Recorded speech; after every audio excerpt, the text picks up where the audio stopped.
Did I tell you guys what happened at my house? Not at my house, but on my street last week? No. I didn't tell you guys. No. I told Matt.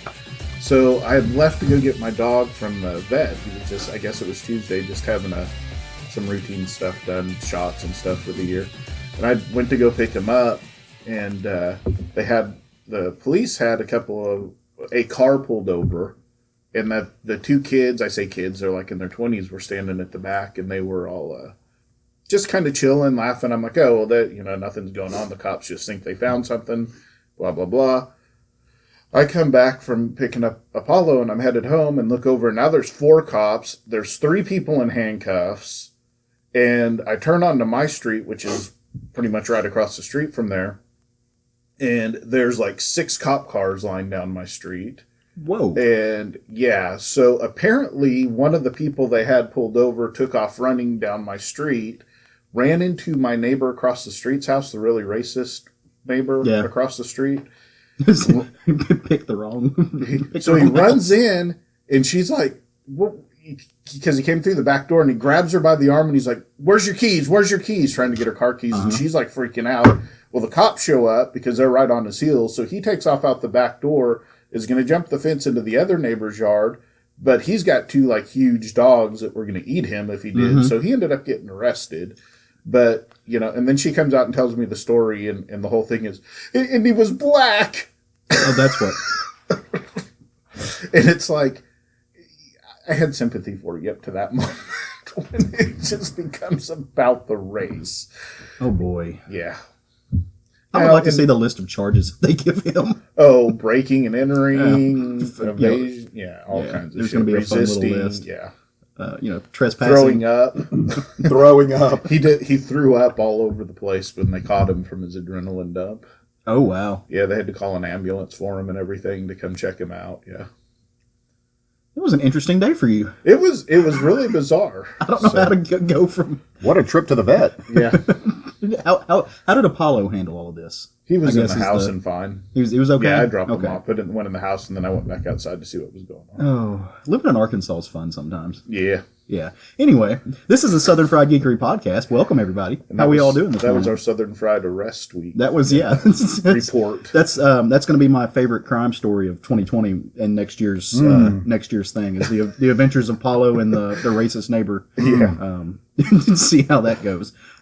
Anyway, this is episode, I think 108 is what we're up to now. As per usual, I am Caleb Alexander McKenzie. Matt Trogdon. And I'm Craig Lance. And Craig Lance is not the arrested Craig Lance, because that was not him. Now, let me just make sure that wasn't like, you're not telling me like, I have this quote unquote friend who did all these things. This isn't your way of telling me that you got arrested last week. No, I would have called you. You're my unofficial, not yet lawyer. Future attorney. Okay, I just want to make sure that we don't need to have a conversation about that. Speaking of attorneys, I was on the Comic Book Bears podcast this week. You were? Be coming out Tuesday. Nice. How'd that go? It went really well. What'd you talk about? We talked about something I never get a chance to talk about. Star Wars. Nice. You guys never let me talk about that on the show. I disagree. I'm gonna. You realize we record this, and I can go back and get like evidence. But you guys look at me weird when I do, and we just I feel love judged. There's no judgment. I mean, is there a little bit of judgment, Matt? There's maybe. Okay. Anyway, well, I'm glad you did that. So you say that episode's coming out Tuesday? Yeah, it's supposed to be out this coming Tuesday, the day after Martin Luther King Day. So. Very cool. We'll have to make sure that we share that on our all of our social media. It was a whole lot of fun. It was my first time guesting on another podcast. Yeah. So it was a lot of fun. I really enjoyed it. They treat you nice? They did. They're all good guys. Steve and Bill are wonderful. And then I had another guest on there as well, another Star Wars fan, Mike, and we had a good time. Okay, now you're because I know Bill, he's going to try to convert you to his show. You get that, right? Like, no, I'm not going to Bill's show. No, those guys are awesome. I've been on that show a few times. They're lovely. I don't fit quite all of the criteria. Well, we were talking about this earlier, so it's funny because you're straight but a bear. I'm gay but hairless, and so if you put us both together, like I think we should both go on that show at the same time, just so like adding us to. And Matt, you're neither straight nor a bear. So what's a bear? Heavy, hairy set gay man. Oh, he can't be. But how can he be a straight? How can he be a bear if he's straight? Well, but he's a bear of a man. I mean, got it. Okay, you're more of an otter. Oh, slender yet hairy, but built. Yeah. And we have subsets. It's weird. Don't ask me. I didn't make the rules. I just sucked the dick. Well, full disclosure, I'm hairy as hell. Are you? Oh, yeah. I had Magnum PI, amateur. Prove it. Take your clothes off. just kidding. That was sexual harassment. I understand that. But we are not here to talk about whether or not you're a heavy, hairy homo or whether you're slender, this, that, or the other. That's how Bill. That's Bill's tagline. I love that, by the way. Triple H. But we are here to talk about the comic books, as per usual. What? Yeah. Is this a comic book podcast? It What are we, is. like 20 minutes in and we're just now getting around to it? 8 minutes and 19 seconds, okay. According to this. Now I'm going to trim some of Feels that like an out. eternity. But we are going to be talking about the funny books this week. This is our kind of first time to talk about it since we dropped our best of, which if you haven't listened to that episode, it's the last one on the queue. You should go check that out and hear what we enjoyed last year. It was really a fun time getting around talking about everything from books, movies, artists, writers, all of that shit. It was great. Yeah, I think we're going to trim some of that for next year. Oh, just definitely. streamline some of it. But yeah, a lot, and maybe add some new categories. Yeah. But, yeah, a lot of fun. I always enjoy our awards, if you want to call it awards. Our best of. It's good to kind of relive those moments. You know, a lot of stuff gets lost. It does, and you have to kind of do a lot of studying. You go back through what you've read for the year, and, You know what helps with that? no, spreadsheets do not help. They do. Knowledge of what an event is helps. It does. I agree with that statement. Anyway, go back and check that episode out. Now, I do want Some to. things never die, Matt. I want to proffer a warning because we are going to be talking about relatively newer books this week. So if you haven't read the books that we talk about, I'm going to put things and time signatures and all that stuff in the show notes, but we are going to lead in with titles. And so if we lead in with something that maybe you haven't read yet, but it's on your list, but you don't want to have it kind of spoiled for you, hit the pause button and go sit down and read it. Go check it out. Go consume it and commit it to memory, and then come back and listen to it. Listen to us speak on it. And I think you'll have a good time. Hopefully you'll have a good time. Maybe you'll come back for more consecutive episodes. It'll be fun times. You will have a good time. I think they will. And even if they don't, they're gonna. They're gonna. Yeah. So just do that, but you can't be mad at us for spoiling things because we do offer a warning, which is what I just did. So now we can move on with our lives. Matt, are your clothes still off? Still on? Still on. Just want to see how we're doing here. I just want you to know that you have the freedom if you so choose to need it. Well, it's nice not to have a leash. Yeah, or it could be nice to have a leash, depending on how your week is going. No, I stand by that. Well, while you're standing by that, tell me 3 things you read this week. Drop a short stack on me, brother. My 3 things. Starting off with Marvel Comics Punisher Soviet #3 by Garth Ennis, Jason Burrows, Guillermo Ortega, and Nolan Woodard. So this was a hardcore story like I haven't seen out of Marvel since the last time Garth Ennis did a Punisher story. This was graphic as all get out, talking about the Soviet versus Afghanistan war that occurred so long ago, because I guess you would call him the guest character in this series is a veteran from that war, and he's recounting why he's doing what he's doing. And man, it's been a long time since I've read something that graphic in a Marvel book. Ennis is really good about steeping those side characters. Like, he's really good about making you, like, grabbing them. And they're not the focal point of the story, obviously, but he's really good about making you care. And he did that with the Platoon. I mean, well, he did that with Punisher Born, too. He give you these other... You're never going to see these characters again. But he still gets you to invest in them. And I think that's awesome. Yeah, it's hardcore. Very good. I highly recommend it. Also, I read DC Comics The Batman's Grave #4 by Warren Ellis, Brian Hitch, and Alex Sinclair. I'm not going to spoil this. This book was freaking excellent. And it cannot be a coincidence that so often books that Warren Ellis is on have the most tremendous fight scenes. Oh, and no. This cannot be a coincidence. But what I keep asking myself is, how does he write, if he's writing these scenes and not just handing it to the artist? How does he do it? Because the fight scenes in this book are incredible. Yeah. And that's what most of the book is. The first few issues of this series are full-on Batman in detective mode. Man, he switches gears and he is kicking ass. And it's like I haven't seen a Batman do in a long time. Well, for one, he's a master at choreography, and he's a master at dictating choreography. But he also trusts his artists. Like, one of my favorite things that Hitch does so well is he lets his artists do some of the heavy lifting in the storytelling. Ellis do so well. Yeah. Who did I say? Hitch. Oh, Hitch well, is the artist. Hitch is the artist on it. Sorry. But even, you go back to Warren Ellis's Moon Knight. I mean, you go back to all of his thing I'm actually going to talk about here in a minute. He's a master at, like, just understanding how it plays out on the page, but also letting the artist do the heavy lifting. I think that's important to note. I'm really curious on how they get together on these fight scenes in so many of his books. I think he does it right, and then they fight. Yeah, and then he punches face. I'm like, how does this come together? But it's amazing. This book was so good. I read it twice. Give me 20 pages of fight. Yeah, and that's the thing is entire script. And and that's something else that Ellis does over and over again in these fight scees is nobody is talking during the fight, and that is something you see all the time, and he does not do that. He lets, the fight itself, Bill Sienkiewicz, is that it right? And Chris Sotomayor. This was not so hot about. Once again, I'll say, I feel like this does not fit into the Black Label, except they drop some F-bombs. Yeah. But this book does not benefit from this format. I really feel like it's not, I don't feel like I'm getting my money's worth, frankly. Okay. It feels pointless. I was really disappointed in this. Question's just not one of my favorite characters. So even with Lemire writing Question, it's kind of a... Well, I loved the first issue. Yeah. I loved it. The way, but this goes off in a place that just, I'm like... Ugh. I really like the Question. And one thing I was impressed about from the first issue is, look, Lemire is a character... Lemire is a writer. He is a character. He is somebody who really does a good job about tapping into the really human parts, but that's not necessarily who the Question is. The Question, when he was created by Ditko, he was very much an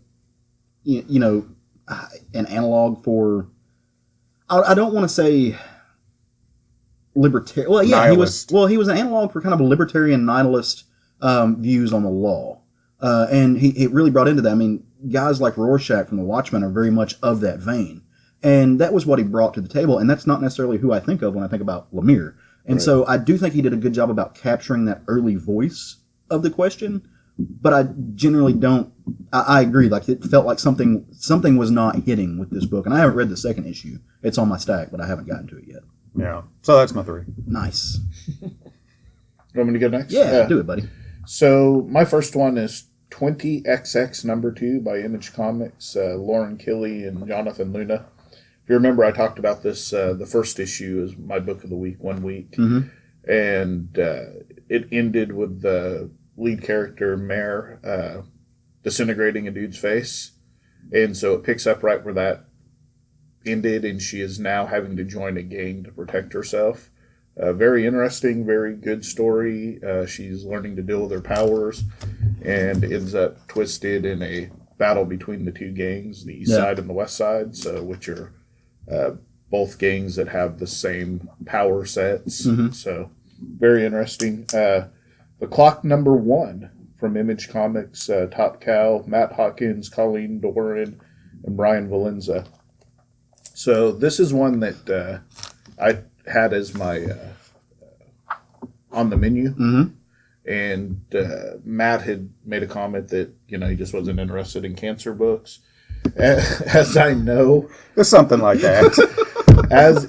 as I figured from a Matt Hawkins book, it's much deeper than that. Yeah. So half of the population of the world is dying and or dead from a new rapid moving viral cancer.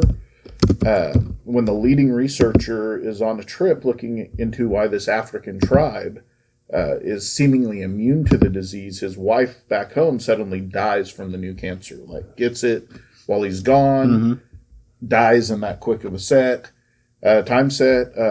He heads back home to deal with the loss of his wife and to deal with the findings of this trip. And someone bumps into him, knocks him over, and takes off running. Well, when he gets up, he finds a letter that the person left him, and it says, "Your wife was murdered." So I think that we're going to find out that this cancer is actually a viral weapon that has been introduced into the world. Dollhouse Family #3 from DC Comics Hill House imprint. M.R. Carey, Peter Gross, Vince Locke, Chris Peter. This kind of felt like it was the start of season 2 for this series because Alice is all grown up now. The little girl from the first 2. She's now an adult with a daughter of her own. Mm-hmm. And the dollhouse is mad that she has abandoned them and is actually trying to corrupt her daughter now. And when she puts a stop to that, it attacks her directly. So it is strange to me, because I know we covered the first book on the show. It's strange to me that this isn't part of their Sandman universe, because this is 100% the doll. And I had no context. I hadn't read the Sandman yet, but between then and now, I read the first Sandman omnibus. Yeah. This is totally the dollhouse from the Sandman omnibus, and it's totally that family. I didn't pick that up when we read this and when we talked about it until you pointed it out to me, and then it was like, holy crap, this is from Sandman. Well, how long has it been since you read Sandman? It's been a while. Yeah. So, and to connect the name, even though they're kind of unique names, I probably should have. But at any rate, just absolutely fantastic. I'm glad it's happening in the Hill House because it feels like it fits there, even though it would also fit in the Sandman universe. Mm-hmm. I love that it's in this horror imprint that Joe Hill's kind of running for DC, so... just really enjoying that book. No, I mean, you're going to love anything with Joe Hill on it, just because that seems to be your dude here lately. Yeah. I mean, and all he's doing is running that imprint on that particular one. Yeah. He's not even involved in the creative. Do you think he's kind of behind the scenes pulling some strings on it, or like is he doing some he's just editing, executive producer? Kind of has his name on it so that it's a recognizable name for some of these new up and coming horror writers, maybe. Yeah, I can see that. From all accounts, even though I'm not reading all of them, it's working. All of them that I'm reading all of them, and probably 90% of them are really good. Nice. I have a couple that it's like, okay, I'm going to wait till the next issue to see how it turns out. But for the most part, I'm enjoying all of them. I mean, I don't think I've ever read anything that I just loved everything. Like when it comes to an imprint. Yeah, but exactly.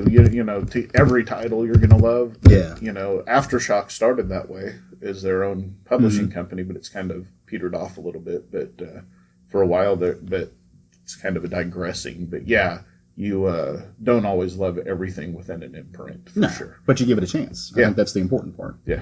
So, school started back this week. It's been really hectic. Doing a lot of reading, a lot of outside the world of comics reading, which after a month and a half of reading nothing but comics is regrettable, to say the least.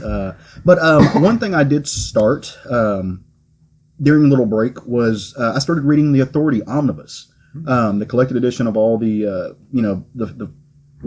the first launch of the Authority. And this, of course, is by none other than Warren Ellis and Brian Hitch. Kind of one of the first instances. I don't know if it's the first, but it's one of the first of those two linking up and showing off some of those skills that led to the book that Matt's loving right now. Like, these guys have a long history of just making cool shit happen.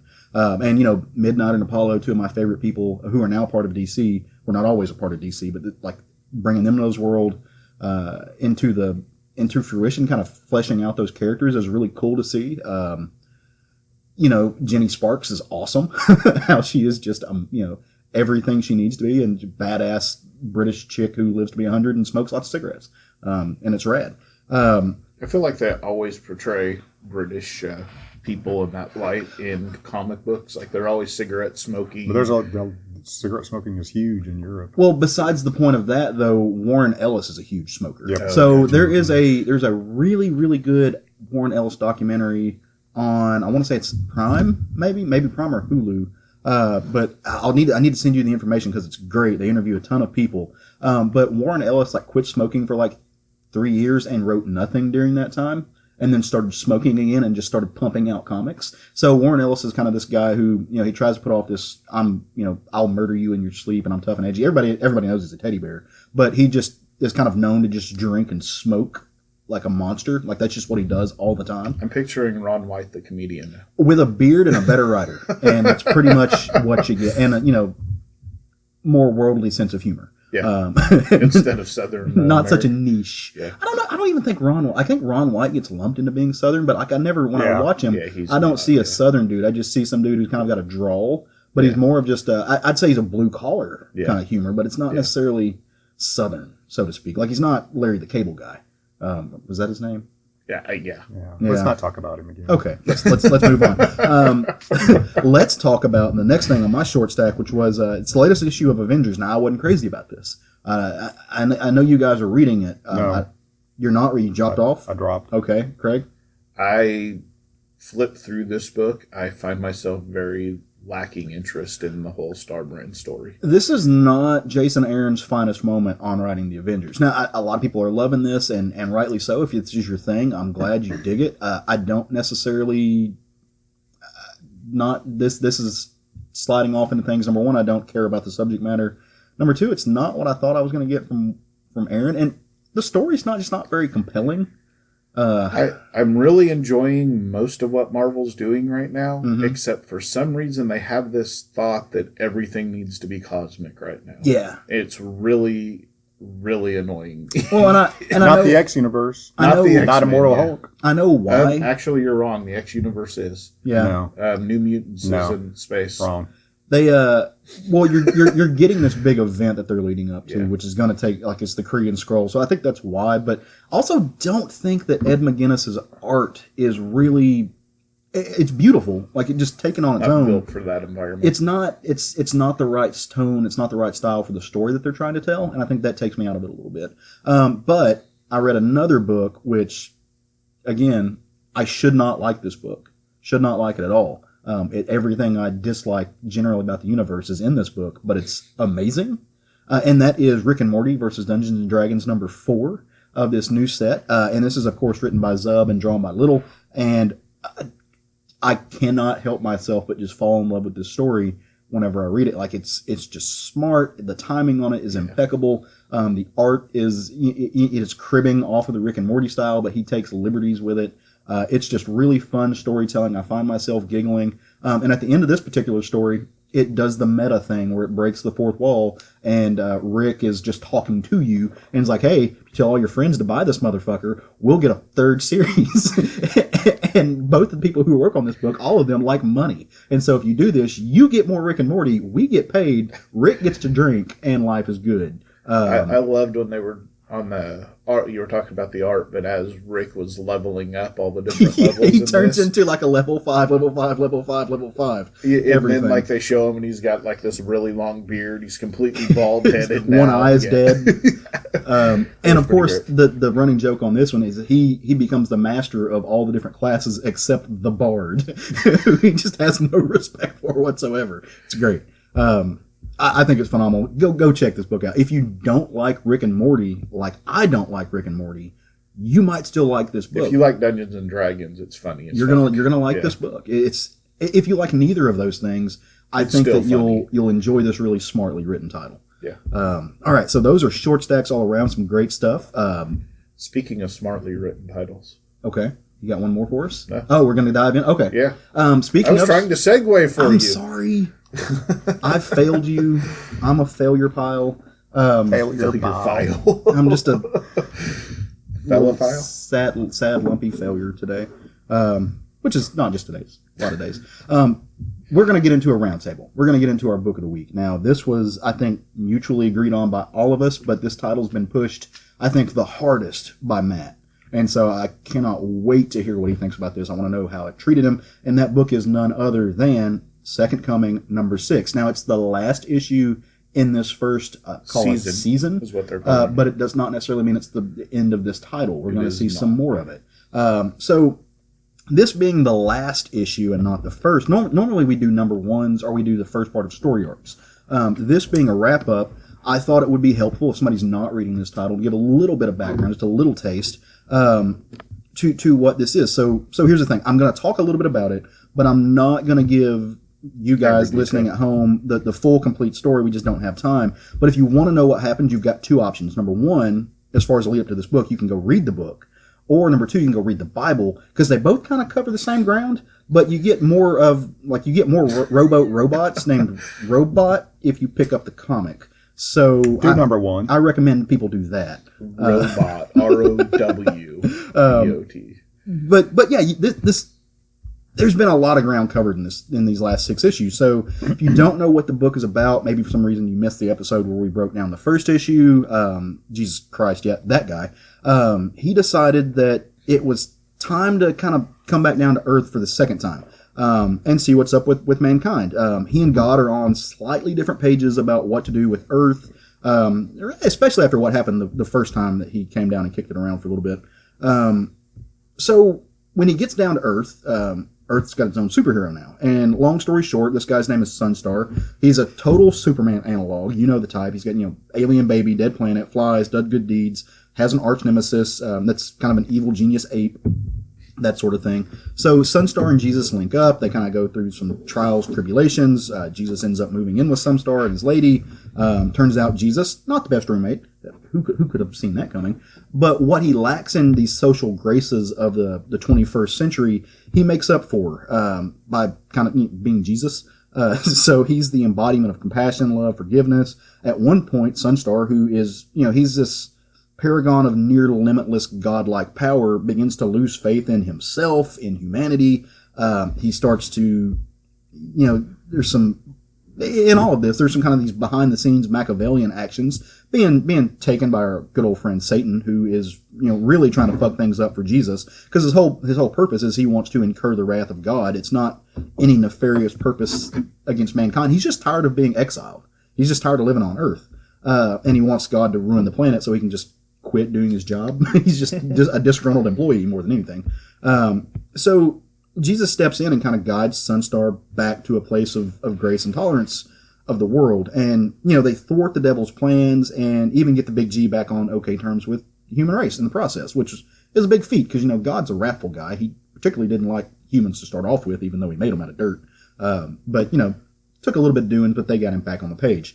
And that's kind of where this issue picks up. Like, things are starting to go good for Sunstar. He's been going and doing some group therapy stuff. He's, him and his lady who had tried to adopt a child didn't have any luck with that because of some legal snafus and the fact that he's never at home and is constantly in danger. They decided that they could not be the adoption. They kind of got together and decided maybe they don't need to be parents. They're okay without being parents. They're going to go back and just live their lives. And they're fixing to get married.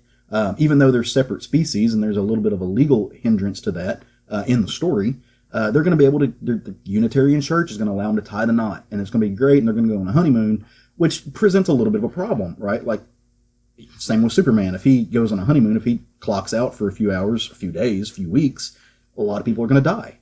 In fact, Sunstar has kind of leveled it out to, he thinks on average he saves 20 lives a day. If you add that up to 2 weeks, that's 280 lives. So, if he clocks out, 280 souls are lost or dead. But you also have to be a good man. You got to be a good husband. You got to treat your new bride right. So what do? What's anybody do? You make a compromise. He's going to let 140 motherfuckers die, and he's going to take a week off and come back. Understandable. I get that. He deserves an exercise. He deserves a vacation a little bit. He gets to exercise that right. But you have to juxtapose all of this crux of humanity, this hard choice, with the other main figure in this book, Jesus. And Jesus' entire life. I mean, what Sunstar is doing here is kind of making a deal with the devil. And, who else has done that? Well, Jesus did that. He did that on a roof where he decided that he wasn't going to make the deal with the devil. Like, he beat those odds because he's Jesus. And kind of what he came down to is that Jesus, like humanity, can't expect an omnipotent savior to step in all the time and be there for him. You've got free will. You've got the ability to walk on your own legs, save yourself. Like, God needs a break. Sunstar needs a break. You're a person. Make your own choices. Deal with that. Protect yourself. And that's a lot of what this story just gets at is what is our responsibility to ourselves. In if you believe in a higher power, be that God or a superhero who constantly steps in to save you, what responsibility do you have to your own actions? And at some point, what responsibility do they have to save everybody all the time when they've given you this free will? And that's what a lot of the story bounces back and forth. Now, while you're getting to those higher concepts, of course, Sunstar, he's getting ready to go on his vacation, but somebody's dropped him a little hint, little tippy tip. And they said, hey, your arch nemesis villain, this Dr. Simeon I think it's Dr. Simeon. Simius. We found his headquarters. We found out where he's hiding. It's in the jungle. Here you go. Go get him. Totally not suspect at all that this would just come in as an anonymous tip. And so what's he do? He goes and he takes out Dr. Simius, kind kind of a weird little battle. Simius has got these, again, dealing with a Superman analog. It's not kryptonite, but it's kryptonite that Dr. Simius has amassed, and Sunstar knows this, so as he's flying in, Dr. Simius launches a missile or a bullet or something with this weird gem that's supposed to knock him out, but actually this was a mannequin that Sunstar apparently has like blow-up doll versions of himself that he uses as a distraction. And he does. There's a fight, apes die, kind of brutal and graphic. There's what kind of monster uses bees? What kind of monsters do use bees? Sunstar, apparently. Fucks them up with bees, man. Yeah. And so they, he goes back, he gets done, he's beaten his arch nemesis. He goes and he has his wedding, beautiful wedding, beautiful new bride. They have their moment and they're going to go off on a honeymoon. Well, like I said, Jesus has been kicking it with them in the crib.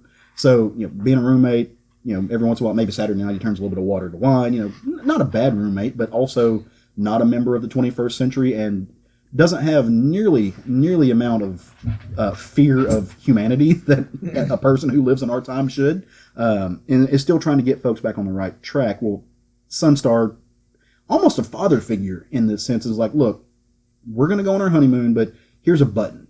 It's a help button. If you need me, get in trouble, if you walk into the wrong room, and as people are wont to do, they don't like what you have to say, push the button, I'll come save you, but, kind of do this on your own for a little bit. And so Christ, Jesus, goes and starts trying to start his own church. He's trying to get his flock back. He's trying to spread the same message he was spreading way back in the day when he got nailed to a tree for it. So what's he do? He starts Church of Jesus Christ and the Latchkey Kid. So I want to interject. Okay. Not that isn't understandable, but you've confused Jesus with Conan the Barbarian. Oh well, fair. Jesus got nailed to a cross. Conan got nailed to a tree. It's a stick of woe. What if Jesus was Conan? What if no. that? No. Might not have gotten. No. Okay. Nailed to a cross. It's all wood. It's all wood. I didn't say a tree of woe.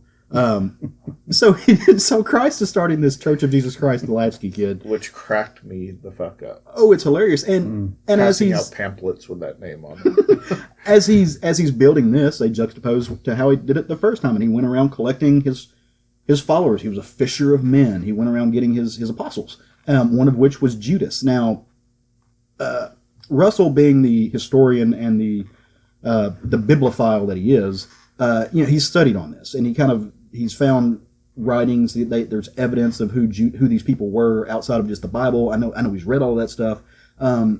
So he kind of personalizes Judas as his figure. He's like, why can't we capitalize on this? Our whole lives would be better. Like, Jesus would be able to spread his word more if he literally capitalized on it, if he brought in capital for it. Charge for healing, or at least for wine. He keeps turning away this money that, we could be loaded and we could do more work and he could be loaded. So essentially Judas was the first parishioner of the prosperity doctrine, which it actually led Judas to, he tried to put Jesus in the rock and the hard spot. He's like, no, I'm going to make you save yourself. We're going to keep the silver. You're not going to die because you won't let these people kill you. And we got 30 pieces of silver out of the deal.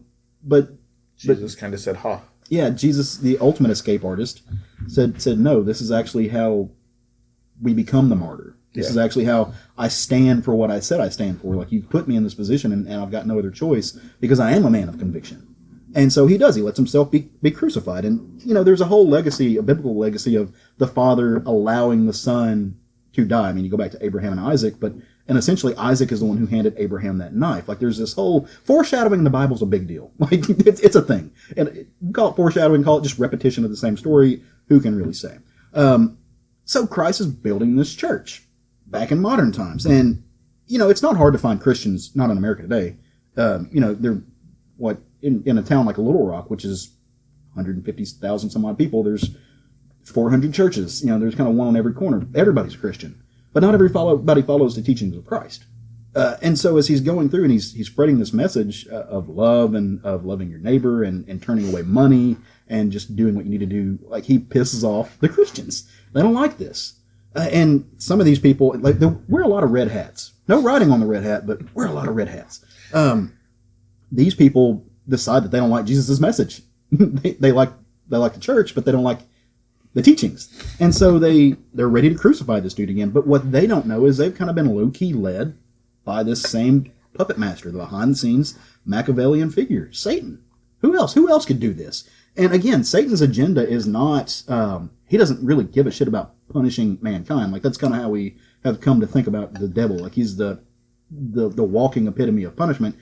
That's not it. He just is tired. he doesn't like Earth. He doesn't want to be here anymore. He doesn't want to everybody look down on him. And so if he gets God to get pissed off at mankind, then there's no reason to have hell anymore. And if he doesn't have hell, he can go back to heaven. You know, it's this whole thing, like God created this whole process that got me landed here. And it's because of these people that Jesus wants to save. If I can end that, then I can just get my old job back. He's, like I said, Satan is just a disgruntled employee. Like, if God had a better, like, PR department or human resources department, we wouldn't need hell. So it's really what it lines up to. And so the story kind of goes from there. It wraps up, you know, lessons are learned. Lessons are learned by both Sunstar and by Christ. Lessons are learned by Satan. It turns out that you can get stabbed with a pickle knife that looks like a pickle, which kind of a main character there does in a hilarious way. Lessons were also learned by God. Yeah. Bowling. He learned how to bowl, number one, without bumpers, I hope. He needed them at first, but, you know, essentially what it gets down to is bowling is a big metaphor with how to live your life, and it's really just, you know, knock shit down and build it back up again. It's all going to be okay. But more importantly, pickle knives can be dangerous, and you shouldn't play with them. I think is really the lesson that Mark Russell wants to land with this book, pickle knives. You think that's the big lesson? For me, it was. I already knew the other shit. Yeah. So, so what did you guys? I want to start with Matt. Now, Matt, this was one of your favorite books of the year. Mm-hmm. So why don't you just lead into us and tell us your thoughts on it? Just kind of expound brilliantly as you're wont to do. Oh God, the pressure. No pressure. Brilliantly. Would you like a pickle knife? No, I won't. I didn't see this ending happening this way. I didn't see the story wrapping up the way it did. That was interesting. But, you know, what I enjoy consistently the most out of Mark Russell's writing is the way he writes his villains. Mm-hmm. That's consistently the way he writes villains is what makes me laugh the hardest. Yeah. And his writing of Dr. Simius in this book was freaking hysterical. Just cracks me up whenever Sunstar is... well, first of all, when he arrives at the fortress, the secluded fortress, did you notice what the band said? No. When he pulled into the band, you know, to deliver, you know, as disguised as a caterer to deliver the fruit, it said secluded fortress catering. And so yeah, and but whenever, you know, he is, you know, launching his dummies into the air, it just cracks me up when Dr. Simius screams, "Oh my fucking God, here he comes!" It just, I laugh so hard at that. His comical timing is impeccable. Oh God, because amazing. You are dealing with a very serious subject matter, but you get these really great, just lowbrow moments. Well, they're just so. It's just such a real. It's loud. It makes me all these villain comments that make me laugh so hard is because it's so grounded. Yep, that's exactly. Somebody would be freaking out if 100%. A Superman was about to storm their place and actually scream those very words. Yep. Not what Dr. Doom historically has said in his fortress. It's what Dr. Simius says. Right. Oh my fucking God, here he comes! And then when they, of course, Dr. Simius's whole, his legions are all apes. Yeah. So he thinks he's defeated him and declares that it's a fruit party. Fruit trays for everybody. Fruit party for everyone. And when Sunstar unleashes the bees, he says, "Oh my God, what kind of monster are you?" It's just amazing. I just can't get over these comments. Out of left field. All of these things just come out of left, especially these little, like I said, lowbrow moments, which are great. They just come out of left field. I don't know where he pulls these things from, but it. Well, I don't see this. This isn't lowbrow to me. This is grounded. I think those are two different things. Possibly. Fart humor is lowbrow. That's true. And grounded is, these are just very real things people would say in the moment. Yeah. And it's like, Sunstar doesn't fly into the building and start kicking ass. He just waltzes in and Yeah. just lets bees loose and just calmly stands there and lets the bees freak everybody out. And you're right, lowbrow's the same. I think more absurdist would be the same. Oh, yeah. In this absolutely. case, it's, you say grounded, like, I don't know of anybody who would use a beehive. Like, what kind of fucking monster uses bees? Yeah. But he pulls this out of this absurdist thing out of left field and makes it work to where many other writers, I won't say every other writer, because that's a blanket statement, and, nobody but the Sith deals in absolute, which is an absolute statement. But these things that they get into, that was for you, Craig. These things that he does, in the hands of a lesser writer, would come off as absurdist, and they would be annoying. They would just be like, okay, like you had that idea and you shoehorned it in somewhere. This just flows. Yeah. It makes total perfect sense. And he does it with these little one-panel setups that, and the key factor, what makes it work, is actually Richard Pace's art. Like, it's 100% what makes it work, because Richard Pace builds up in 2 or 3 panels to what the elements that makes these jokes just nail, to land so well. I don't know that I've laughed at a book as hard as I've laughed at this one in a long time. Every page I was laughing through this entire issue. Yeah. I mean, some of the great moments for me, Jesus and the devil talking on the roof, and Jesus is telling him, whatever followers I find, it will be without proof that I am who I say I am. And the devil says, so idiots then? Yeah. Oh, God. I about fell out of my chair about one. Again, villains delivery. Yeah. Well, my favorite joke in the book was when they were talking about, God kind of setting up Judaism and setting up like kind of a monotheistic thing for the first time in history. And it's like, no, here's what I need you to do. I'm going to give you all these blessings, but you got to cut off part of your dick. Okay. Or there's the time Jesus compares faith to childhood and Stockholm syndrome. Yeah. It just fucking kills me. Which, in some ways kind of belittles that concept. And look, full honesty, just me being open here, I'm an atheist. I don't believe in a higher power. I think when you die, you go in the dirt or you go in the oven. That's pretty much it. Like that's done. But I do believe in faith. I mean, I couldn't go out and do the work that I do with the van without believing in some betterment of humanity. And so, like, I think if you're not careful, you can see this as like punching down. But I don't really think that he's saying that faith is unnecessary or faith is just baseless. I think what he's saying is faith is misused and that, like, you're supposed to question. I think it does a very good job within the book of talking about conviction versus faith. Yes. And I agree with what the book says in that instance. That conviction is much more powerful than faith. Yeah. Yeah, because with conviction, you're basing it on something, and it leads to you're going to do this no matter what.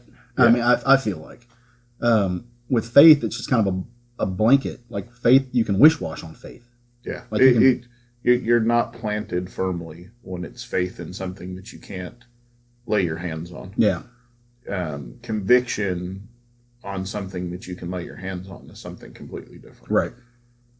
So the book to me, Mark Russell's just very intelligent in the way he writes, and he does it in such a way that you laugh through the whole thing, but it's straight up, it's in your face what he's trying to say. And it's not, to be very clear, this isn't an anti-religious book. Not at all. Not, Which in is, my opinion. I think a lot of people were scared of that. I mean, that idea is what got it kicked out of Vertigo. It's an anti-modern Christianity book. Yeah. In my opinion, it's taking on what modern Christianity calls itself. Not anti, but it's making... If you were a Christian and you read this book, a modern day Christian reading this book, it would make you stop to question what you're thinking. Oh, I think that's part of what the point of the book is making. If you're a modern day servant of any religion, but you don't take a moment to stop and question, you just kind of blindly follow not what the book is saying, what these other people are telling you. Yes. That you're not actually following the tenets of that religion. Right. You're following what that person does. Which, we live in the South. Prosperity doctrine is huge right now. Give me your money. Give me your money and God will give you a blessing. And a lot of churches you're not even allowed to question. If they say, if your preacher gets up and says this is the way something is, and you question that, you will be called to task for it. Mm-hmm. Whereas instead of saying, okay, well, let's go find it in the Bible to back up what I said, you're just supposed to blindly follow what those religious teachers say nowadays. Right. And I think that's what this is questioning out. Yeah. and what this is making you think about. Well, and it doesn't give you an answer, which I think is brilliant. It doesn't leave you. It's literally making you do the work for yourself. Go question. Yeah, it question the book, question the big book. Go back to the big book for your answers. Yeah. Backing off from the story, though, it took me 6 issues for this to finally sink in, but I realized it. I'm reading Richard Pace's art in this book, and I've read Richard Pace before, and like something felt different about this. It wasn't. It's in the vein of Richard Pace work, but there was something just a little bit outside of it. I finally realized what he's doing. He's aping the style of the art in all like the children's Bibles. If you go back and you get some of those, like if you get some of the children's Bibles and the children's storybook, he's aping that style, which blew my mind that it took me 6 issues to realize that. But I think it's genius. Like I think it's brilliant that he chose to make that move. Also, this has been a really big, and I realize it's 2020, but 2019 and 2020 have been big years for fruit trays and for veggie trays in comics. Like this is the second time one has played a pivotal role in a key book. And the second time you've had villains eating carrots out of a veggie tray. Yeah, ooh, veggie tray. This is so. Of course, and I'm like, who says that? Who walks in the room and says, ooh, a veggie tray? If there's one there, I'm going to go eat a piece of broccoli off of it. Well, I'll go get the carrot for sure. So carrot in ranch dressing. See, I like the broccoli in the ranch dressing. Yeah. Matt, do you have a preference in the? I'm not touching a veggie tray. What about a fruit tray? Oh man, I'll tear it up. Okay, what are you going after on the fruit tray? Oh, that's totally dependent on where the fruit tray came from. Okay. And the quality of the ingredient. Okay. What's in it? High quality, reputable source. You've got a fruit tray. You've got some melon. You've got cantaloupe. For me, it's cantaloupe. Watermelon. You've got some strawberries on there. There's some grapes. Oh, I'm not touching the strawberry. Not touching the It's strawberry. always cantaloupe for me. Going for the cantaloupe first. If it's high quality, you gotta go. Yeah. Yeah, no, there's nothing worse than getting a cantaloupe off of a fruit tray and it's not right. Oh man. It's Yeah, when it's like got crisp. no flavor Yeah. and it's still hard. Yeah, it's the worst. Yeah. Yeah, I'll go And for you're the. sitting there with this mouthful of food that you don't want to swallow. Oh, I spit it out. I'll go for That's the what I watermelon. found on my floor after my party.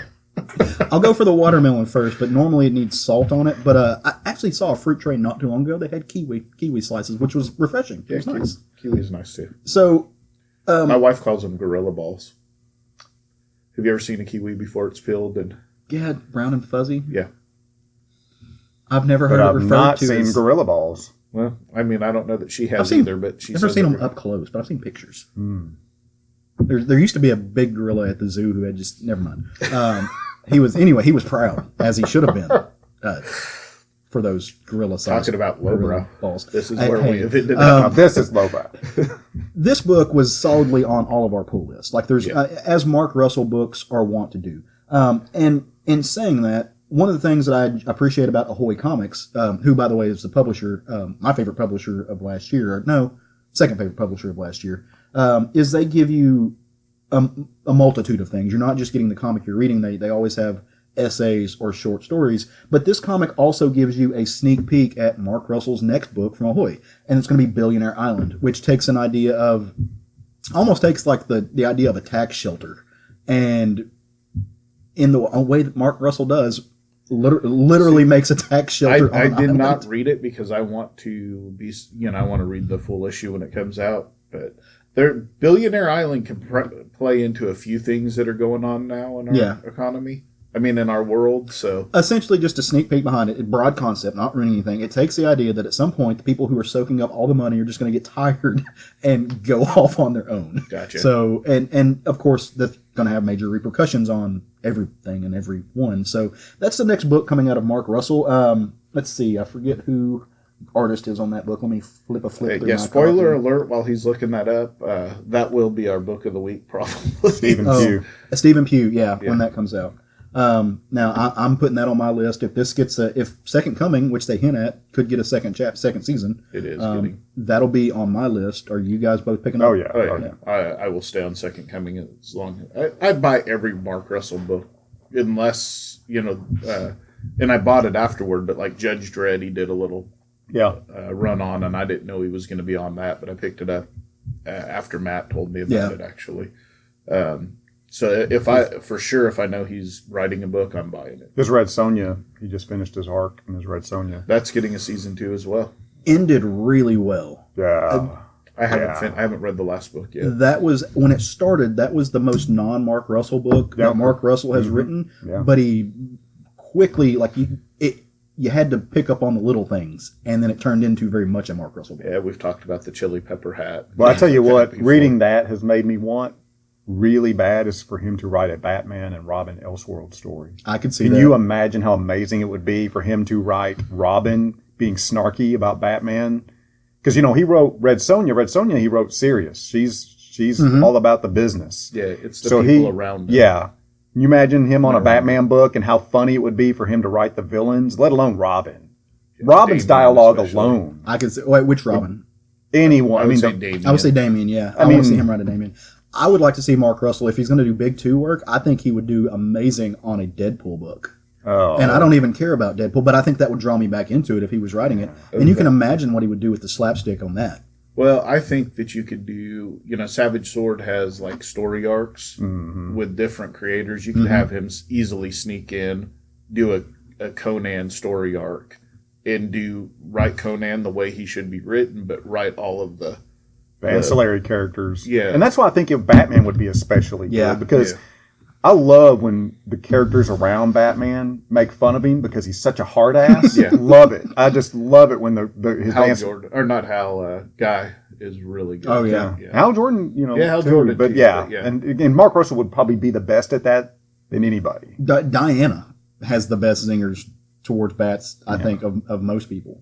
To be honest, I don't care what Mark Russell writes. He could write the phone book, and I'd laugh at it probably. It'll be funny. Yeah. It'll just be all 5s. All the way down. And he'll find a way to make that a very important, integral statement on the world that we live in. Yes, he will. Because he's that talented. He really is. He's that talented. Yep. There are very and few. if you haven't read the Flintstones yet, you owe it to yourself to go pick those. You know what it is? But He writes real satire. yeah, Most of what we get as satire in the modern era isn't necessarily satire. It's somebody punching down on something else they don't like. Yeah.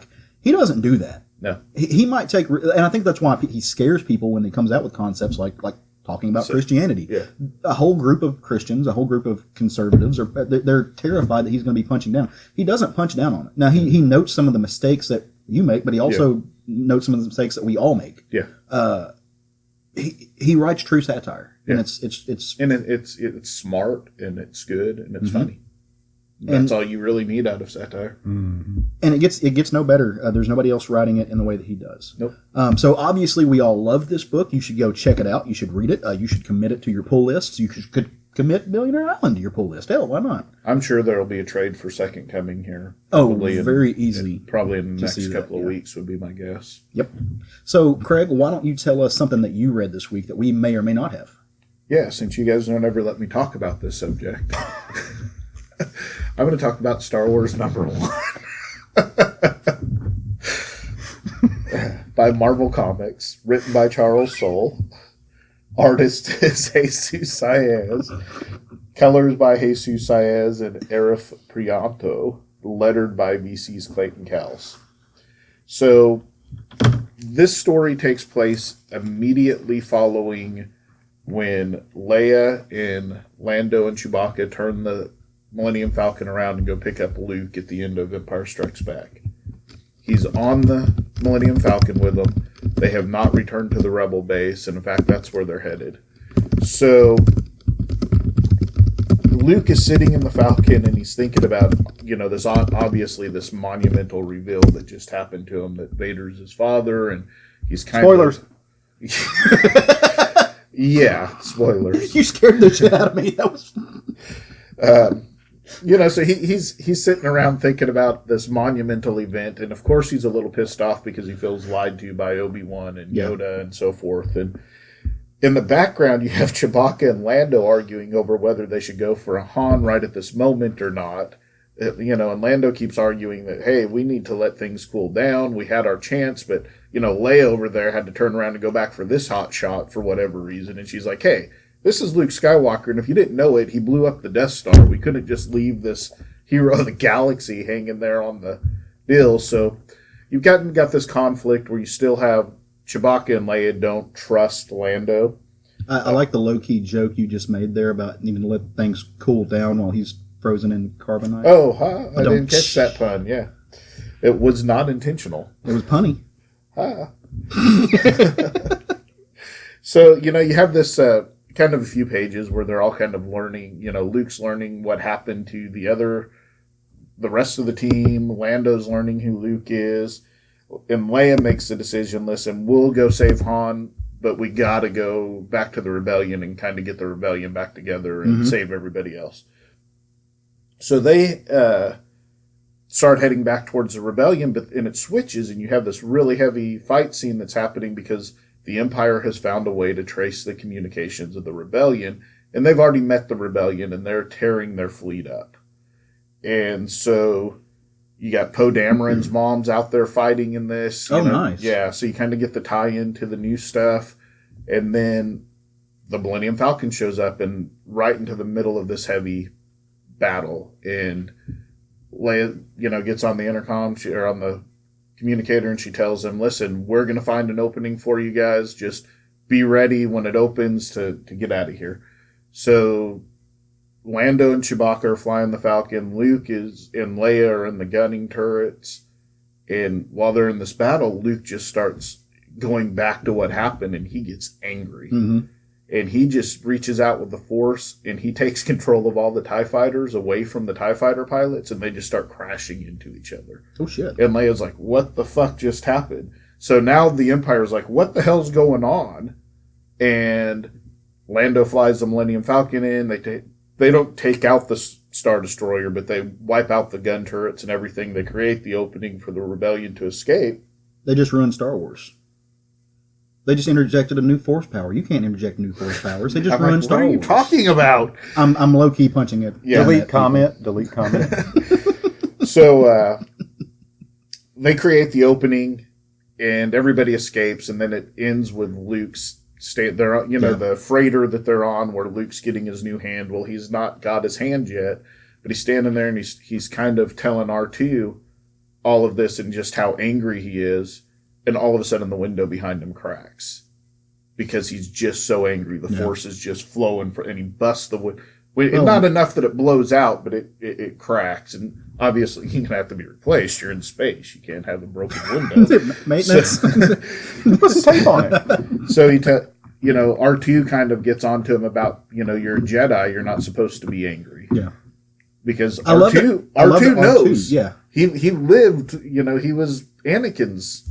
You're obviously the Star Wars expert on this, but this is kind of right in that moment where he's having to make a choice. Light side, dark side, and anger leads to hate. Hate leads to the dark side. Well, and it ends with that. Mm-hmm. Luke says, "Well, I don't know now. I don't know if I'm going to be a Jedi. I don't know what I'm supposed to be at this point." And that's how it ends. So I love these kinds of stories. Mm-hmm. I love the stories in Star Wars where it takes place between the movies and you get what happened between them. Mm-hmm.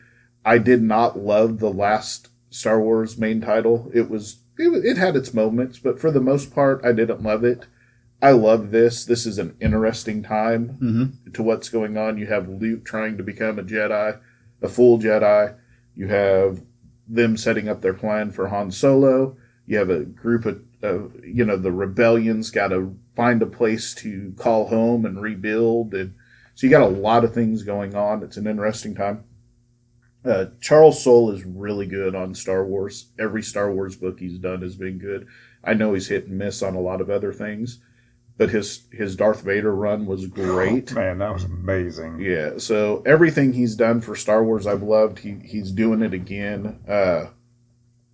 The art on this book, Saez, just phenomenal, which was one of my biggest complaints on the last Star Wars main title is I couldn't deal with the art. And the colors that Saez and Prianto do. They use a lot of blues and reds or oranges that you have from Empire Strikes Back, that contrast, especially when they're in space. The space battle is it's really just oranges and greens. It's so beautiful. Definitely a 10 out of 10 for me. Great first issue. Nice. I'm a sucker for this story, though. I loved when the Poe Dameron comic finally got to the point that it was following up from The Last Jedi. Right. So I kind of love those moments. So. Well, because it does what Star Wars does so well, which is in the films, the films are all set up for everything else. That's exactly. The important part is not the films. I mean, yes, there is a very compelling, very baseline story there. But the films, and even like The Last Jedi, what they do is they just Plant Johnny seeds. Appleseed the shit. They just go out and throw them everywhere, and they let other people like Charles Soule, if he is capable of picking it up and telling If stories. you are only watching the movies, you're missing out on a huge part of Star Wars canon. Yeah. And then to sit around and complain about it, it's on you. Yeah. Because all of those stories get filled in with all these other canons. You know, there's going to be people that are going to be mad about this book because it's going to replace Shadows of the Empire. Mm-hmm. But that book's been gone for a long time now. So what do you mean it's going to replace Shadows of the Empire? As a non-Star Wars person, I don't know. So that what was you the mean. book that actually, where Leia and Luke started putting in their plan to go save Han, and they're building this plan, and they deal with the Black Sun, and they deal with Prince Zizor. It's a really popular story. Okay. From the old expanded universe. Yeah, so this It's is part now of the considered canon that was replaced. It's now considered part of Legends. Okay. But people love that story. So I feel like because this is going to take place in that same time place, we might get a Prince Zizor in here. We might get some of that. But obviously they're going to do their own thing. Yeah. And they're going to tell their own story. Badass. And I'm loving seeing Luke just touch with this anger, and he doesn't have control over the Force, which was the whole reason Yoda told them not to leave, because you can't control it yet. You're vulnerable to all of this, and he saved his friends with this anger, but that doesn't mean the ends don't justify the means. Right. So one final question on this: where does Baby Yoda come in to play? Baby Yoda is alive somewhere, because he's alive during this time. They just don't. You let me know when he shows up. I'm sure. Because I'll start buying the book. I guarantee you that we're going to have a Baby Yoda book at some point. It's got. You know it's going to happen. Have you seen that meme where it shows the Trojan horse being led Yes. to Troy, and it's Baby Yoda is the horse to the guy's girlfriend to get her into Star Wars? The Baby Yoda memes have been honestly like one of my favorite like pop culture zeitgeist thing of this amazing. year. Yeah. My favorite one is that it's got Mando and it's got Yoda, and Mando's like, no, say it with me. Yeah. Manda, and Baby Yoda says Manda, and he says Lorian, and Baby Yoda says Lorian. He's like, all right, put them together, Mandalorian, and Baby Yoda goes, Baby Yoda show. It's fantastic. Yeah. We're gonna get all the information we want on Baby Yoda. I promise you that. Whether it's in the Mandalorian, Like it's a promise from no, Craig. I guarantee there's people out there that freak out about everything. If we Star never Wars see is. Baby Yoda again, I think that would be best. Let Baby Yoda be Baby Yoda. Oh, no. In Mandalorian season 1, I think people don't get any more Baby Yoda. I love Baby Yoda so much. I want to see him in Star Trek. I want to see him. That's why you shouldn't see any more. They're That's going to come why. back in Mandalorian season 2, and they're just going to have people are going to be like, "Where's It'll Baby just be Yoda?" a And he's gonna, funeral. I dropped him off with his people. It'll just That's be a it. funeral. Yeah. It'll just be at a funeral. It's on the Ewok planet. Don't worry about it. If you want to hear Craig gush more about Star Wars, if you want to hear Craig really drop knowledge on you, knowledge that very few people have on the level that Craig has, I want to remind you, I know we just reminded you earlier, but he guest spotted on our dear friends, the Comic Book Bears podcast, just this week, and that episode is forthcoming. It's going to be dropped next week. And number one, Comic Book Bears is a podcast that you should be listening to. It's phenomenal. They reach out into the pop culture zeitgeist more than we do. Like they pull up more of these little corners of everything. They talk about books. They talk about television shows. Steve is a huge television aficionado.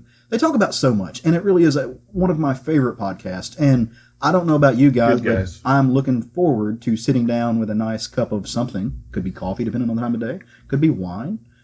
Could be spiked coffee. And just listening to my dear friend Craig talk to my dear friends Bill and Steve and the other guests that they had on the show.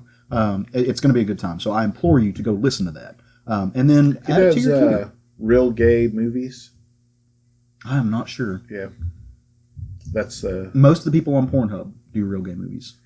I think it's a real REEL gay movie. I'm not sure. I've heard of that. I'm not sure. Is that who the other guest was? Yeah. Okay, fantastic. I have not heard of that, but I'll go check it out. While I'm checking out things, I want to check out something that Matt read this week. What'd you read this week, Matt? So I got another old book. This one's from 1983. Okay. Old, actually. This is from the Marvel Comics group, as the title was back in the day. Yeah. Number 39 from the What If line. Okay. This is What If Thor battled Conan the Barbarian. Nice. I have this. You do? I do. I have this. I own this at home. Yep. How long ago did you read it? I have not read it in a good. It's probably been 3 or 4 years.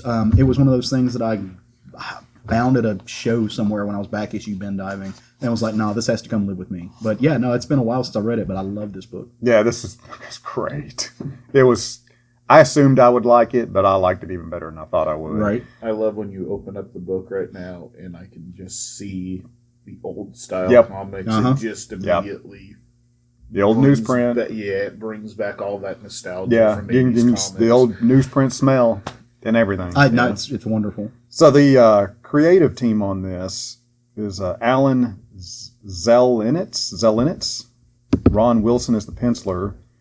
Danny Bolandi is the inker. Janice Chang is the letterer. And George Roussos is the colorist. So I'm not familiar with this writer at all. I'm not either. I'm looking him up right now. And after reading this, I'm like, why have I not seen this guy before or read more from him? What has he done? It's harder to find now that Comic Book Database is gone. Mm-hmm. So, because reading the writer, I was like, my expectations dropped when I saw his name because I didn't know of him. So I thought, oh boy, they had some kind of one-off hired gun. Yeah. Probably doesn't understand the characters. I was really judgmental, very judgmental, but I've been corrected. So good on him for straightening me out from 1983. So get real quickly through the story. So Thor is transported to Hyboria by walking into a mystic cave. When he emerges in Hyboria, his god level power has been greatly diminished due to his great distance from his homeland. And that's expounded on in the book. But he runs across a group of men as he emerges, just in time to see them crushed by an avalanche. This is caused by Conan. Conan assumes that Thor is from a race of people called the Aesars that live in what he calls the frozen north. And Thor attacks out of a sense of justice for these men that Conan just crushed to death. And Conan assumes that Thor is insane for doing so. Mm-hmm. It's like, as you might. That's a fair assessment. Why would you attack me for killing these men? You must be nuts, says Conan, basically. So Conan is what's funny is as he attacks, as they battle, Conan is unimpressed with Thor's hammer and tells him that this is great. He tells him that he assumes this hammer is best used for shoeing nags. Yeah, awesome. At one point in the fight, Thor tosses Conan aside. He has, he's not god level strength, but he's still essentially super strength, and he's got enough to toss Conan. Well, this impresses Conan and wins his respect, and he immediately attempts to recruit Thor as a traveling companion. Once Thor agrees, Conan immediately leads Thor to the closest temple of worship so they can rob it. And Thor expresses concern about the morality of stealing from a house of worship, and Conan calls him pitiful and invites Thor to the closest tavern to get something to eat and get drunk. At the tavern, Thor asks Conan to tell him about the gods of Hyboria. It takes some convincing because Conan exclaims indifference to the gods, but he eventually relents. Once Thor learns of Crom, he asks Conan to take him to the mountain on which Crom lives atop of. Conan agrees only because he's drunk. And after he sobers up, he regrets agreeing to such, but he's honor bound, essentially. That's Conan. He agrees to a lot when he's drunk. Yeah. So Thor climbs the mountain. Conan makes it about halfway and then loses interest, gets tired, and says, I'll just wait for you when you get done. So Thor makes it to the top of the mountain, meets face to face with Crom, walks this mighty Crom, bow, blah, blah, blah. And he's very subservient to Crom, showing him respect. Crom is only annoyed that a foreign god has made it into his realm, and thusly demands that Thor hand over his hammer as tribute. Yeah. Thor's aghast at this and refuses. Crom takes it anyway, because since he is in this other realm, Odin's power over the hammer is non-existent. Yeah. Only the worthy can lift is gone. Doesn't matter. Okay. It's gone. So Crom takes possession of the hammer and then casts it out and actually deep into the earth. So Thor leaves dejected, and as he returns, he intersects with Conan, who has made a camp, and relays to Conan what happens. And Conan's response cracks me up. Conan's response is, "I see." And then basically tells him he's nuts. So awesome. I see. He tells him like, well, I did meet with your Crom, and he stole my hammer and cast it deep in the earth. And Conan just goes, "I see." It's just awesome. I laugh so hard. So as they travel the land looking for Thor's hammer, they learn that it has most likely ended up in the hands of the worshippers of Set. As any good Conan story should. Yeah, and they finally arrive at the Set house of worship. Conan tries to convince Thor, while they're there, they should steal a bunch of stuff too. It's so great. But Thor will not be slowed from his trek to find his hammer, so he convinces Conan to keep going. And then Conan is like, "You're pathetic." He's like, "Find me an innkeeper who you can buy food from for all these good intentions." It's just awesome. So finally, they find Thothamon mid-ritual, intending to use Thor's hammer to bring down the lightning to kill a woman that has been captive as a human sacrifice. Okay. And of course, Thor and Conan intervene, and they successfully stop the ritual. Now, the ending of this book surprised the hell out of me. I did not see the ending of this book coming, and I'm going to go ahead and spoil it. This book from 1983. Thor dies. Thor dies from this because the lightning is called down, but since Thor has been depowered, he is killed by this he's lightning strike. Just some dude getting hit by lightning. And he dies in Conan's hands. And so his dying wish was for the hammer to be returned to the top of Crom Mountain, to be out of the hands of evildoers. So at the end of the book is Conan returning to the mountain and starting to ascend, but it doesn't tell you if he makes it or not. Very interesting. Yeah, the ending of this book was smart. I remember ambiguous. Yeah, as you were going through, like I said, years since I read it. I remember also being like, oh, well, and I got excited because I thought, oh, maybe we're going to see Conan meet Crom, and then when I got that a few weeks ago, I didn't like it. So yeah. This was so good. I liked this book so much. It was so funny. This dude nailed both of these characters. He nailed Thor's dialogue. Couldn't have been any better. These and those. He's the old dialogue and his sense of morality, and he's aghast at. I mean, Conan is written so perfectly in this. He is full on scoundrel mode. What can I steal, and how soon can I steal it? And he recruits Thor for two reasons. Wow, you're really strong. You can watch my back while I steal stuff. And So that's it's awesome. I think I know why he nailed those characters. I did a little research while you were telling me about the story. Alan Zellentz was a American film producer and comic book writer, best known for creating the series Alien Legion. Number one, that's his highest credited book. I think he wrote 20 of those. His next ones, he wrote The Mighty Thor. He had 8 issues of that. He wrote Kull the Conqueror. He had 8 appearances in that. 7 appearances in Conan the King. Did a little Moon Knight work. Did some Thor annuals. Did some Marvel fanfares. Did some King Conan. Did some Conan Ray. Did some Chronicles of Conan. Did some Chronicles of Kull. Conan the Barbarian. This is his wheelhouse. Man, this is what he does the best. It's a fantasy genre. The only thing that this book is missing is the aliens. Yeah. And I would pay good money to see Thor and Conan team up against the alien. When they're in the House of Set, of course, Conan just starts killing people left and right. Well, Thor's punching him. And he's like, I'm morally bound not to take a mortal life. So he's punching people, and Thor's just waylaying them with this sword. And after they're done, he's like, Conan, was that really necessary? And Conan's response is, spare me your sermon, preacher. What is a sword if not to cleave livers?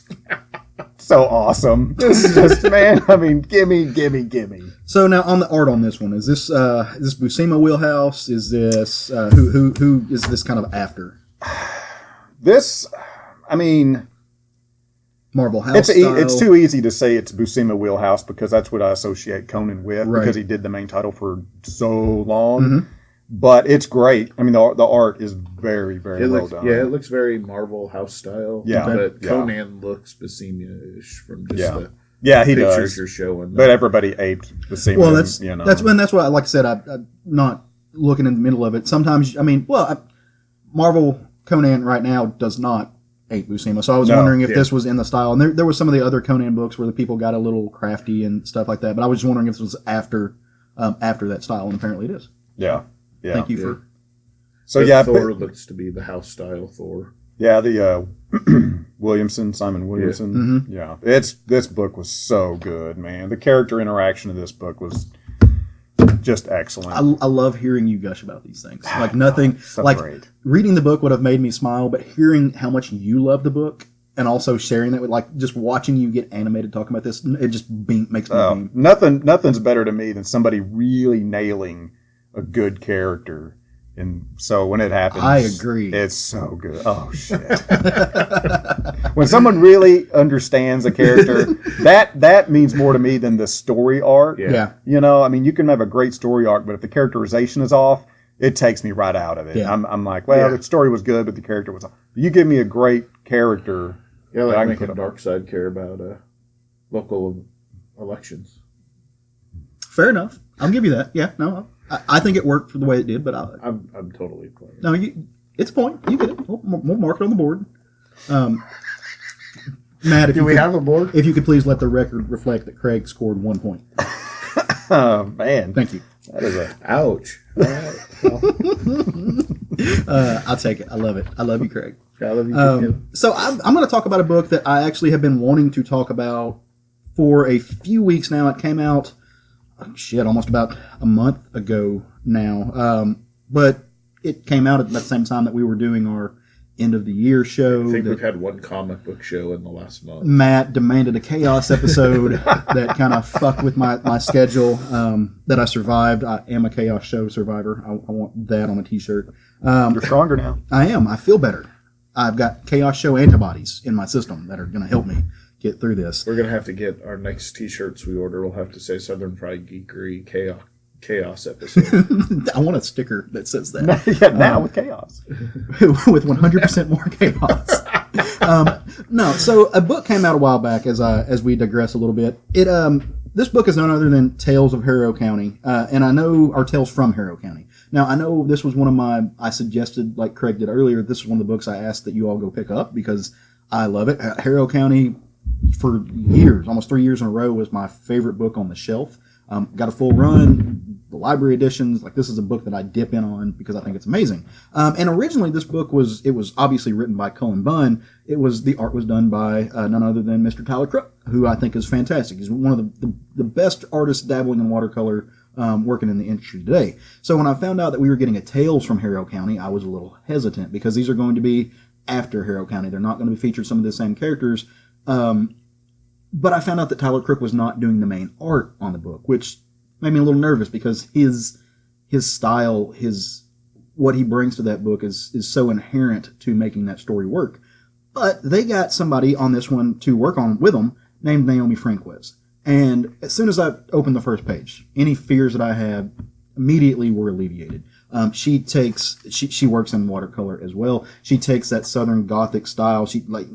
The very loose form, almost a Monet like appearance to doing landscapes. Like nothing's like, you understand that this is a forest full of leaves and kind of mid-fall impressionist. Thank you, but my words escaped me because of the pretty picture as I just devolve into a blabber-mouthing human. She is able to convey the same things. Now, she's not completely aping his style. She brings her own sense to it, but in very good hands, which just got my heart aflutter, as a book like this is wont to do. So this book opens up, as every good Harrow County book does, with a landscape. You get a very southern landscape, and the branches of the trees form the word Tales from Harrow County, as all of that wants to do. So immediately I felt right back at home again. It was like putting on just a comfortable pair of pants. Like this is where you're supposed to be, because I've missed this book. And this book opens up with, you get a figure, and she's an older African American woman. She's decked out in khakis. They do a very good time of setting the time frame, which is mid-century on this. She got her hair up, and you're wondering, could this be our old friend Bernice? And lo and behold, it is. This was Emmy's best friend in the book, and now she's all grown up. She's a woman now. She's bloomed. She's blossomed. She's being an adult, and she's turned into just a really amazing person. Which, if you read the original title, you had no fear that she wouldn't be. And she's living in, I'm going to use air quotes here, her part of town. This is an area where segregation is still vibrant. It's still very much the law of the land. Especially in the South. In the South, hardcore. So the best I can figure is this is right in the midst of World War II, or right at the end of World War II. Soldiers are starting to come home. People have been, the war effort has taken a lot from everybody. And in this part of town, as she's sitting there doing her work, she goes outside and she notices the mailman's walking up. And the mailman, you can tell mailman's got a little crushy crush on her. But he takes his job very seriously. He's a government agent. He's a black man working as a government agent. This is a very honored position for him. His uniform means something. And as he delivers his letter to her, but she can tell something's wrong with him. And so she's like, dude, what's up? And he's like, well, I've got a government letter I've got to deliver. And in our neighborhood, and you understand the context to be the black neighborhood, this letter serves to let a family know that their loved one, their soldier's not coming home, that he's been killed in action. Now, in other neighborhoods and other parts, they'll actually send agents, all dressed up and decked out to deliver the letter and the flag and everything, but not in this neighborhood. Just kind of let you know where we're at socially and culturally. And you get one page of this with no words, where Naomi Franquez, where this postman delivers this letter to this family, and using no words on the page, Naomi Franquez shatters your heart with characters that you just met a page ago. Completely wrecks your entire life as he delivers this letter, watches the mother's heart break, watches the father just go rigid as a stone. You can see that in the page, how he buries everything, hugs his wife, tries to figure out where he's going, and the postman just walks off, just shattered. Some of the best artistic influence of emotion that I've ever seen, and can only can be done in many ways, but the very impressionist style, the very watercolor style that they deliver it in, it hits home. It hits home because of what the art can do for you. And I would love to see Cullen Bunn's script on this, because I'm curious about what he said and how they made it work. Again, talking about the way that Warren Ellis can make a book work with no words, but an action scene, this is a quiet moment and just delivers in a big way. Well, after this happens, our friend Bernice, she's going to go back home. She's going to go to her cabin. Now, if you remember, Bernice is kind of, the best way I can put it is she's a hedge witch. She's a dabbler in witchcraft. She's potion maker. She works on these kind of old Southern Creole maggots. Not quite hoodoo, not quite voodoo or the Haitian, but it dips into that. Didn't she take over for the voodoo lady? She did. This is a passed down. If there's a movie called The Skeleton Key, that they do something. It's not voodoo. They do something called hoodoo, which is this very ingrained Afro-American lore that mixes magics that come from practical magics, and she's a practitioner of that. Now, she got her power in a different way, juxtaposed to Emmy. Hers was learned. Like I said, she's a hedge witch. She went to work for the local. And she's carrying this legacy on. Right. And in her cabin, she's got garlic hanging from the ceiling. You can tell that she's doing stuff. Mason jars galore as she's filling them up. And one of the things that she has kept from the original series is these mason jars full of these dead snakes. If you remember reading the original series, the Haints kind of possess these dead snakes, and they were a conduit of the dark magics. And so she's kept these things pickled because she's convinced they still have power. But something's been robbing her snakes. Snake thieves, man. I mean, what is this? What could it be? And as she goes into her house, she realizes that something's gotten into her stuff. It's our buddy Priscilla. You remember Priscilla the Haint? She's this kind of weird monkey raccoon caricature of a very animated, very intelligent woodland beastie, so to speak. And that's That's the best way I can. She's almost like a cannibalistic devil lemur. So, but she's got a heart of gold. She's a sweetheart, and Priscilla has. She was a friend. She was a friend to everybody. She was a good haint, and she's been kind of living there. She's been keeping Bernice company, and she's talking to her, and they're like, you got to quit doing this, but like there's still something dark in these, Priscilla. You got to quit dipping into it. Like you got to keep these things protected. I'll give you plenty of snacks. You're not starving. Stop stealing my snakes. And Priscilla's like, I don't want to. Can I eat this one? This one's already been chewed on. Can I just finish this one off? And she's like, sure, go ahead. Well, and she goes off about her business. She's got to go to town. She kind of mixes some concoctions. She puts some stuff together, and she gets on her bike and she rides to the white neighborhood.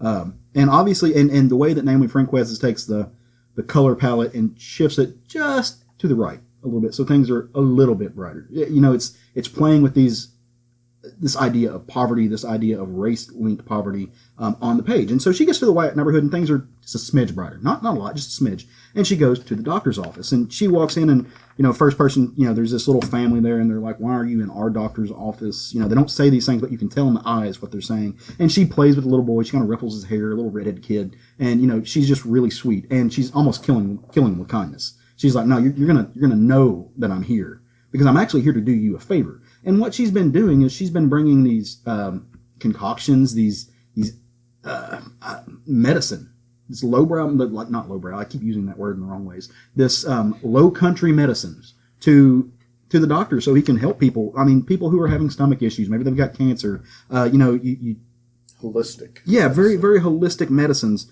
And the first person that she sees when she walks behind the counter is this really little cute little redheaded chick. She's kind of thick. She's not skin and bones. And they kind of, hi, how are you? The doctor will see you now. And, and she's telling the doctor, and the doctor's a good man. The doctor's just like, I really appreciate you coming over here. I know how hard it can be. How are things in your neck of the woods? I know that the doctor, I don't get to get out there nearly enough. Please take this medicine to your people. Because I can't get there, let's work back and forth. A very generous, kind man, very not prone to the bigotries that are prominent in the era. And so she does, and they exchange things. There's this really great conversation. And so Bernice starts to go home, and it's starting to get dark at this time, right? Like sun's going down, fireflies are coming out. It's a beautiful southern scene of nighttime in the South. Moon's bright, so you can still see where you're going. And she puts her bike by a tree. She's not home yet.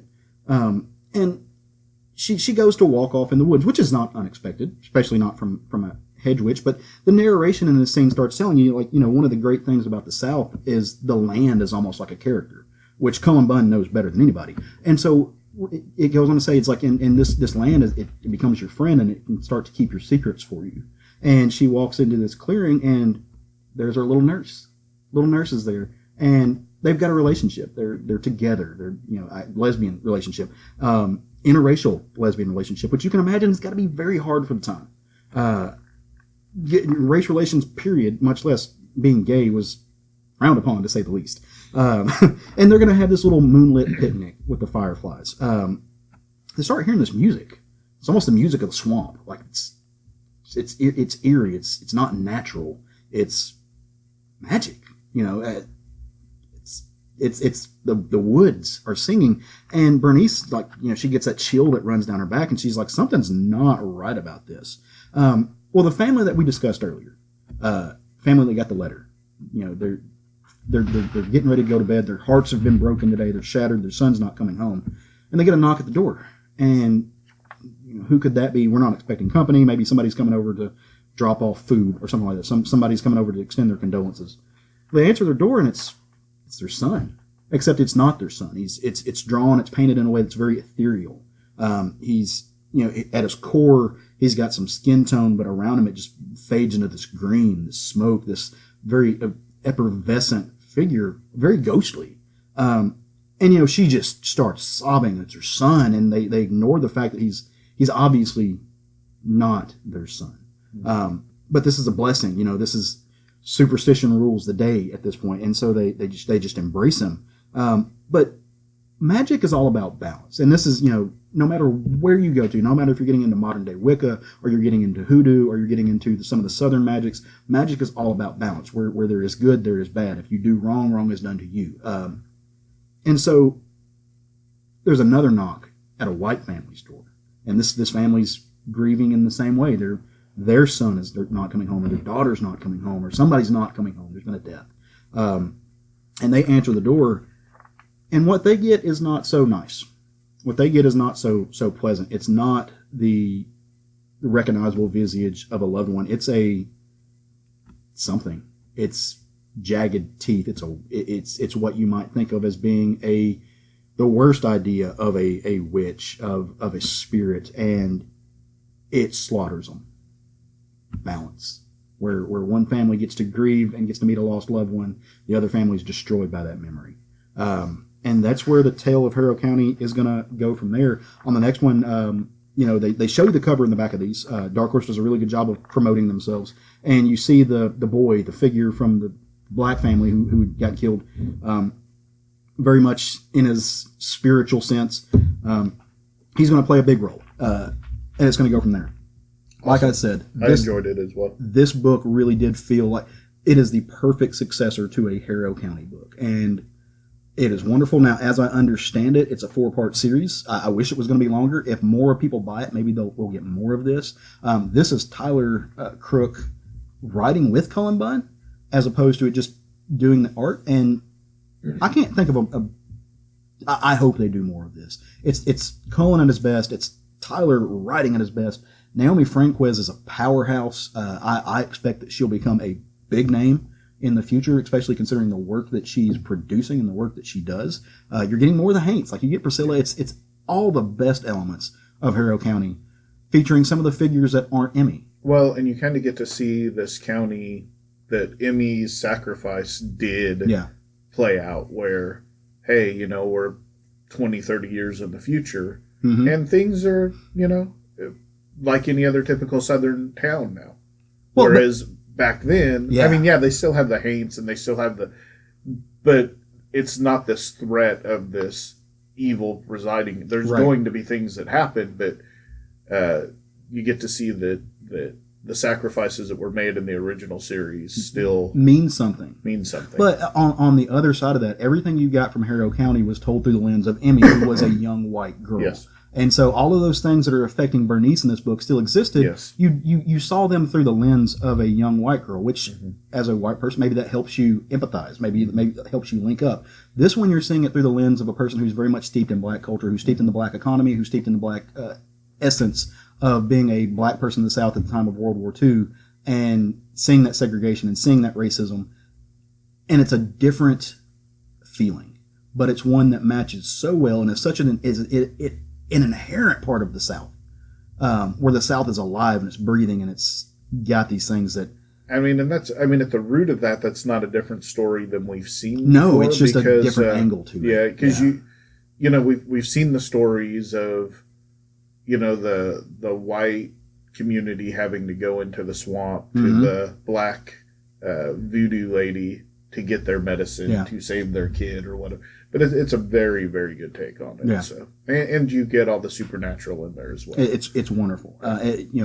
If this continues to be a miniseries, very easily be my favorite miniseries of the year. And I think what they're probably going to do is they're going to do a series. They'll do one when they come up with another idea. They'll do another one type thing. And I would rather have that than an ongoing that's just kind of meandering.